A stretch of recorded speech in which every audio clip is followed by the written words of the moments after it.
आज हम लोग कक्षा 9 के गणित विषय में 10वां अध्याय वृत्त के अंतर्गत प्रश्नावली 10.5 के प्रश्न 9 और 10 को व्याख्या सहित हल करेंगे।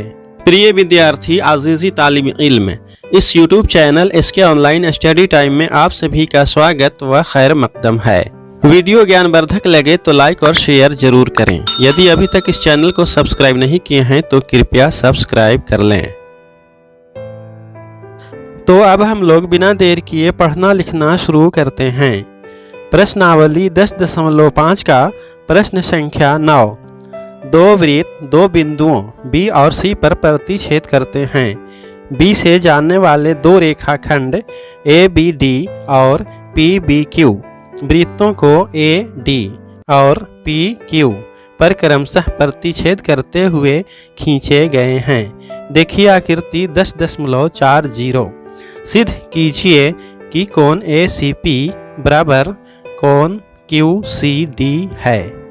तो जैसा कि आकृति 10.40 में हम लोग देख रहे हैं, बड़ा वृत्त में चाप AP द्वारा वृत्त के शेष भाग में बना कोण यानी वृत्त के एक ही खंड में बना कोण ACP एवं कोण PBA बराबर हैं। इसी प्रकार छोटा वृत्त में चाप DQ द्वारा वृत्त के एक ही खंड में बना कोण QCD एवं कोण DBQ बराबर हैं। अब रेखाखंड ABD एवं रेखाखंड PBQ एक दूसरे को बिंदु B पर प्रतिच्छेद करते हैं। इसीलिए सम्मुख कोण PBA एवं कोण DBQ बराबर हैं। तो जब सभी कोणों को आपस में तुलना करते हैं तो पाते हैं कि कोण ACP बराबर कोण QCD हैं। तो इस प्रश्न को हल करने के लिए इसे लिखते हैं। हल। बड़ा वृत्त में चाप AP द्वारा वृत्त के शेष भाग में बना कोण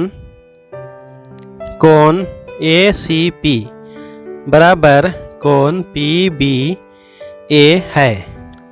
इसे एक मान लेते हैं।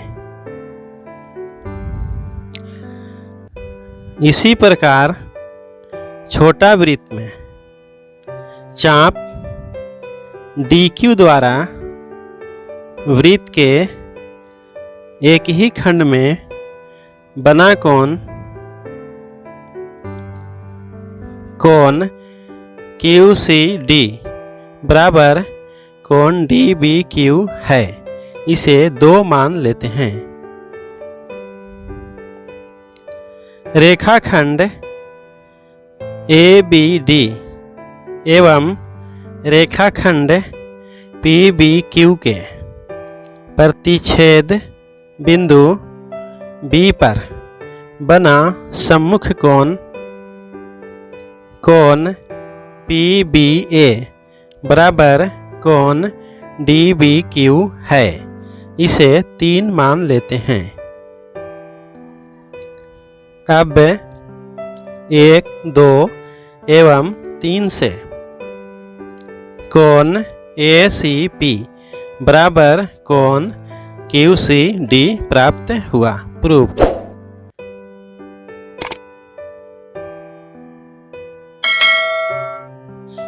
प्रश्नावली 10.5 का प्रश्न संख्या 10। यदि किसी त्रिभुज की दो भुजाओं को व्यास मानकर वृत्त खींचे जाएं तो सिद्ध कीजिए कि इन वृत्तों का प्रतिच्छेद बिंदु तीसरी भुजा पर स्थित है। तो इस प्रश्न को हल करने के लिए प्रश्नानुसार एक आकृति का निर्माण करेंगे, जिससे हल करना आसान हो जाएगा। यहाँ प्रश्नानुसार ABC एक त्रिभुज की रचना किए। अब त्रिभुज के भुजा AB एवं भुजा AC के मध्य बिंदु को केंद्र मानकर क्रमशः वृत्त 1 एवं वृत्त 2 की रचना करेंगे।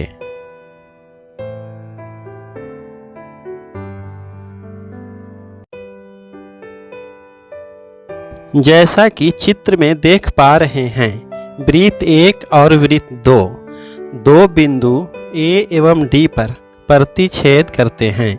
हमें सिद्ध करना है कि बिंदु D त्रिभुज के भुजा BC पर स्थित है। तो इसे सिद्ध करने के लिए बिंदु A और D को मिलाते हैं। अब हम लोग O1 केंद्र वाले वृत्त 1 में देखते हैं। चूंकि AB वृत्त का व्यास है, इसीलिए अर्धवृत्त में बना कोण ADB बराबर 90 डिग्री है। इसी प्रकार O2 केंद्र वाला वृत्त 2 में AC वृत्त का व्यास है, इसीलिए अर्धवृत्त में बना कोण ADC बराबर 90 डिग्री है। जब हम कोण ADB और कोण ADC को जोड़ते हैं तो 90 डिग्री जोड़ 90 डिग्री बराबर 180 डिग्री प्राप्त होता है। चूंकि कोण ADB और कोण ADC मिलकर रैखिक युग्म बनाते हैं, अतः यह स्पष्ट है कि दोनों वृत्त का प्रतिच्छेद बिंदु D त्रिभुज के तीसरी भुजा BC पर स्थित है। तो इसे लिखते हैं।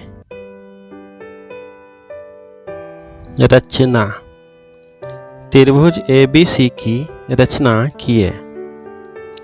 भुजा AB एवं AC के मध्य बिंदु को केंद्र मानकर वृत्त 1 एवं वृत्त 2 बनाए, जो एक दूसरे को बिंदु A एवं D पर प्रतिच्छेद करते हैं। बिंदु A एवं D को मिलाया।